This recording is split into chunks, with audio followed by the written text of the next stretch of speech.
Pada pembelajaran informatika untuk jenjang SMP MTS kelas 8 kali ini kita akan membahas materi dampak media sosial.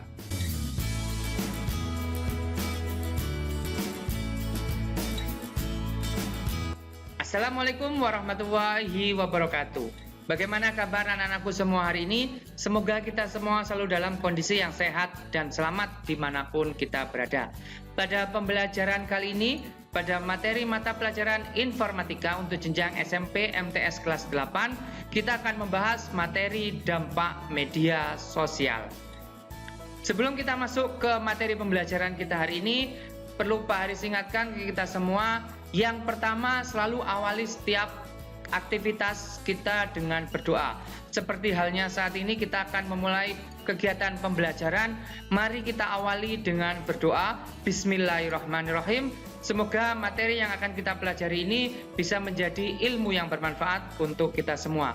Yang kedua, Pak Haris ingatkan untuk anak-anak selalu hormat, taat, dan patuh kepada kedua orang tua serta Bapak Ibu guru. Yang ketiga, selalu jaga kebersihan dan kesehatan dimanapun kita berada. Yang keempat, tetap semangat untuk belajar meskipun pembelajaran dalam kondisi pandemi COVID-19. Istilah media sosial sudah tidak asing lagi bagi kita semua. Sudah banyak media sosial yang kita gunakan dan mempengaruhi kehidupan kita sehari-hari.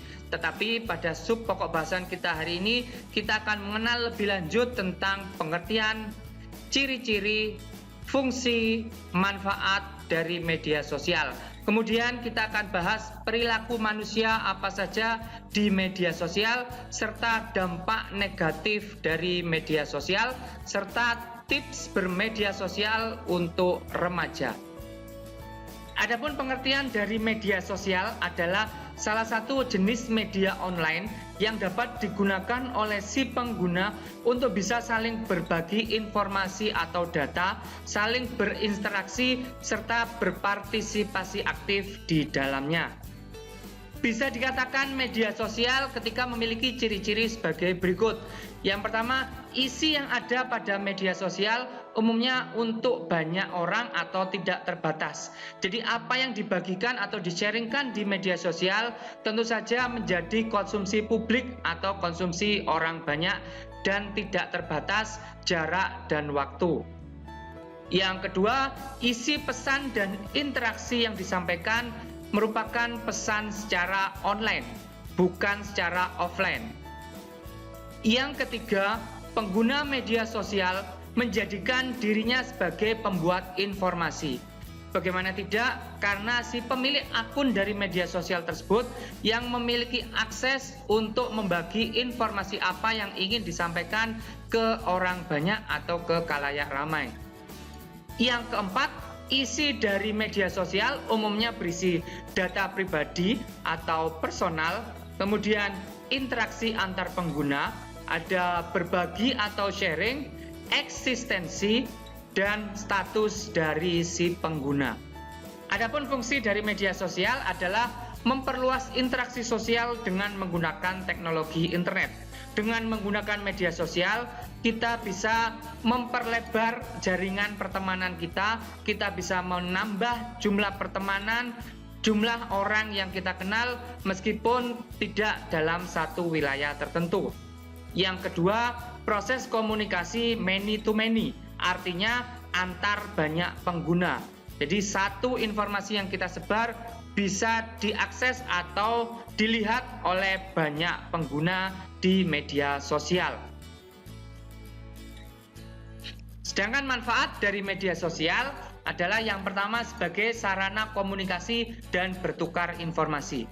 Dengan media sosial, kita bisa berkomunikasi satu pengguna dengan pengguna yang lain, serta kita dapat bertukar informasi antar pengguna.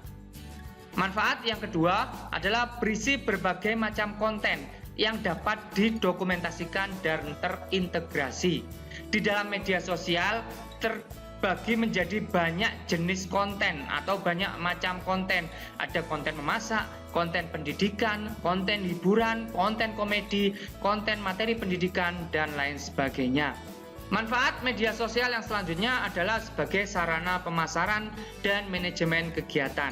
Tentu saja dengan media sosial kita dapat jadikan sebagai sarana untuk memasarkan barang atau jasa kita dengan menggunakan toko online melalui media sosial. Dengan media sosial, kita bisa memanajemen kegiatan yang sudah kita lakukan, sehingga di kemudian hari kita bisa melihat kembali kegiatan-kegiatan yang sudah kita lakukan dan tersimpan di dalam media sosial. Kemudian bagaimana dengan perkembangan media sosial yang ada di Indonesia? Pada tahun 2002, dirilis media sosial bernama Friendster yang sempat memposisikan Indonesia sebagai pengguna Friendster paling banyak ketiga di dunia pada waktu itu. Tapi seiring berjalannya waktu, tahun 2015, Friendster menghentikan kegiatannya dan kemudian muncullah media sosial yang selanjutnya yang lebih dikenal sampai dengan sekarang, yaitu ada Facebook yang dirilis tahun 2004. Pamor Facebook mulai naik daun di Indonesia tahun 2008. Fitur yang ditawarkan pun lebih beragam daripada Friendster, seperti adanya aplikasi games dan lain sebagainya. Kemudian tahun 2009 dirilis media sosial yang sampai sekarang masih ada, yaitu Twitter. Situs yang lebih sederhana dengan fokus pada penyajian timeline disertai kolom komentar, like, retweet, direct message, dan lain sebagainya. Ketika kita menggunakan Twitter, kita tidak dapat melihat pengguna lain yang sedang online. Kemudian tahun 2010 dirilis media sosial Instagram yang fokus pada aktualisasi diri melalui foto dan video. Interaksi yang dilakukan dapat berupa like, memberikan komentar, mengirimkan pesan kepada pengguna lain atau direct message. Tahun 2011 ada media sosial bernama Line yang fokus pada pertukaran pesan baik kelompok maupun pesan antar individu. Line juga dilengkapi dengan fitur seperti games. Kemudian tahun 2016 muncul media sosial bernama TikTok. Jaringan sosial TikTok berplatform video musik berasal dari Tiongkok. Aplikasi TikTok memungkinkan pengguna dapat membuat video musik milik mereka sendiri. Jadi kita bisa membuat video musik kita sendiri melalui media sosial TikTok. Lalu perilaku apa saja yang dapat dilakukan manusia di media sosial? Yang pertama yaitu mengupload atau menyebarkan foto selfie.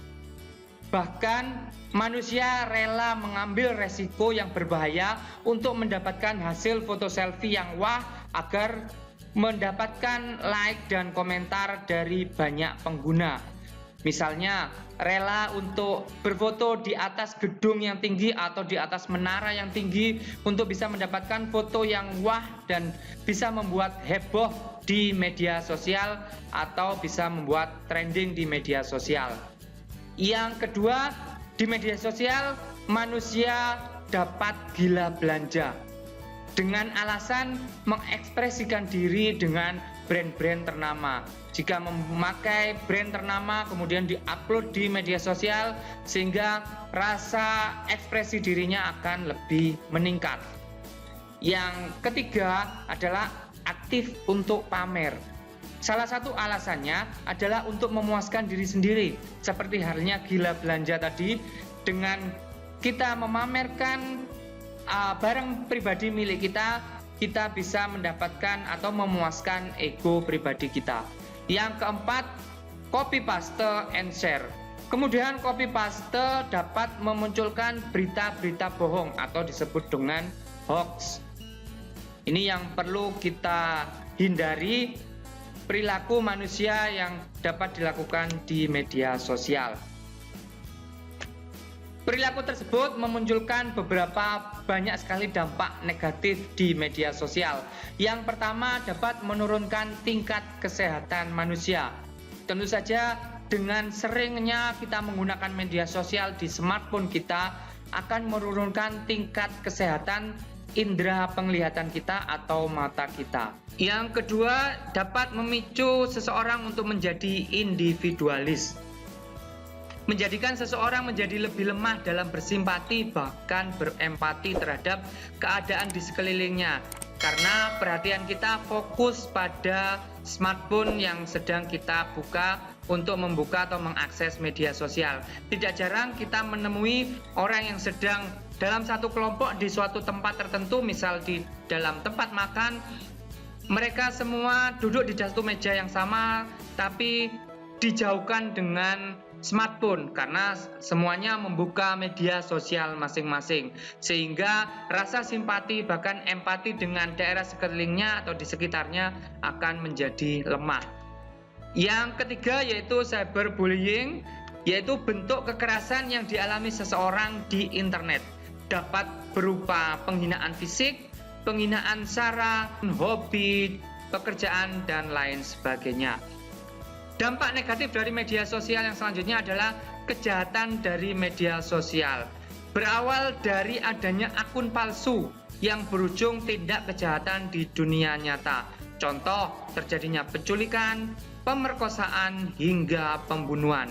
Dengan adanya akun palsu, orang melakukan atau orang dengan mudah bisa membohongi orang lain untuk melakukan tindak kejahatan, misal pencurian, dan lain sebagainya. Yang selanjutnya adalah informasi bohong atau hoax. Bagi pengguna yang belum memiliki pemikiran kritis, tentu akan sangat mudah percaya dengan informasi yang disebar atau tersebar di media sosial. Padahal belum tentu informasi yang kita terima sepenuhnya itu informasi yang benar. Pada beberapa kasus, hoax tidak hanya menyebabkan pertikaian atau konflik sosial di lingkungan lokal saja, tapi juga bisa menimbulkan konflik secara nasional. Dampak negatif media sosial yang selanjutnya adalah membuat si pengguna hidup menjadi lebih konsumtif, meniru gaya hidup orang lain yang telah dia lihat di media sosial. Yang paling kecil saja tidak kita sadari, dengan kita menggunakan media sosial, penggunaan pembelian paket data kita akan meningkat. Dan ketika paket data kita habis, kita rela untuk menekan pengeluaran yang lain untuk kita belikan paket data yang lebih besar untuk membuka media sosial. Yang selanjutnya, dampak negatifnya adalah kecanduan. Mendekatkan yang jauh dan menjauhkan yang dekat. Bagaimana tidak? Dengan media sosial kita bisa mengasingkan diri dari lingkungan sekitar kita di dunia nyata kita, tapi kita lebih fokus dan lebih sering berinteraksi dengan pertemanan kita di media sosial yang menimbulkan kecanduan. Setiap menit, setiap jam kita selalu ingin membuka media sosial kita. Adapun tips bermedia sosial untuk remaja.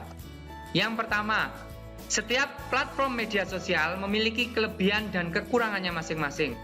Kita harus mempelajari dengan seksama apa kelebihan dari platform si media sosial A, apa kekurangan dari platform media sosial B, dan lain sebagainya. Tips yang kedua yaitu nama akun yang kita gunakan tidak banyak memberikan informasi tentang diri kita. Jangan terlalu detail memberikan informasi di nama akun kita. Cukup 1-2 kata saja, tidak perlu lengkap sampai beberapa informasi kita tampilkan di nama akun. Yang ketiga, jangan tampilkan informasi pribadi. Apa itu alamat rumah, nomor HP, nomor telepon, alamat email, nama lengkap kita, nomor identitas, dan nomor-nomor penting yang lainnya.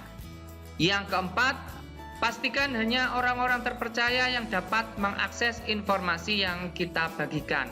Karena sekalinya kita mempost data atau informasi ke media sosial, maka begitu banyak pengguna media sosial di luar sana yang bisa mengetahui atau mengakses informasi yang kita bagikan.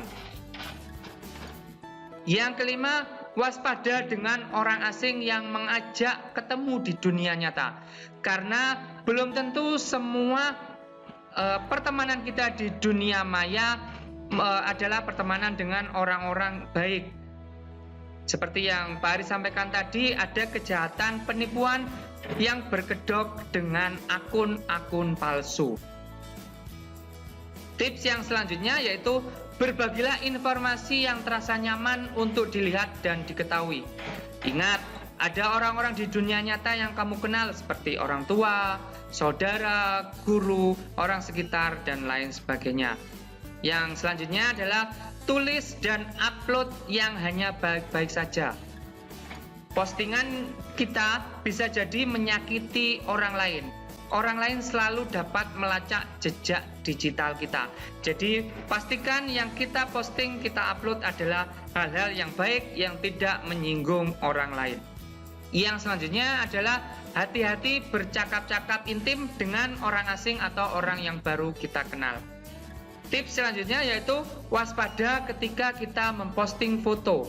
Jangan sampai postingan yang kita lakukan atau foto yang kita lakukan adalah foto yang mengancam keselamatan dan membahayakan diri kita sendiri. Seperti Pak Aris tadi bilang, foto di atas menara, foto di atas jembatan yang dapat membahayakan diri kita sendiri.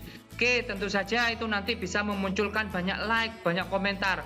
Tapi sebelum foto itu kita sebar, bisa jadi saat kita mengambil sebuah foto, tentu saja akan membahayakan atau mengancam keselamatan diri kita sendiri. Itu tadi materi pembelajaran yang Pak Aris sampaikan pada pertemuan kita hari tentang dampak media sosial. Untuk selanjutnya, silakan anak-anak mengembangkan materi yang sudah Pak Aris sampaikan bisa melalui internet atau buku atau sumber belajar yang lainnya. Channel pembelajaran ini adalah channel pembelajaran informatika. Jadi bagi anak-anak yang belum subscribe, silakan klik tombol subscribe dan klik tombol lonceng agar nanti anak-anak mendapatkan notifikasi ketika Pak Aris memberikan materi pembelajaran yang terbaru. Jika anak-anak menyukai materi pembelajaran hari ini, berikan like-nya dan berikan komentar untuk memperbaiki materi-materi yang selanjutnya. Mari kita akhiri pembelajaran kita hari dengan bacaan hamdalah. Alhamdulillahirabbil alamin. Semoga materi yang kita pelajari hari ini menjadi ilmu yang bermanfaat untuk kita semua. Pak Aris akhiri. Wassalamualaikum warahmatullahi wabarakatuh.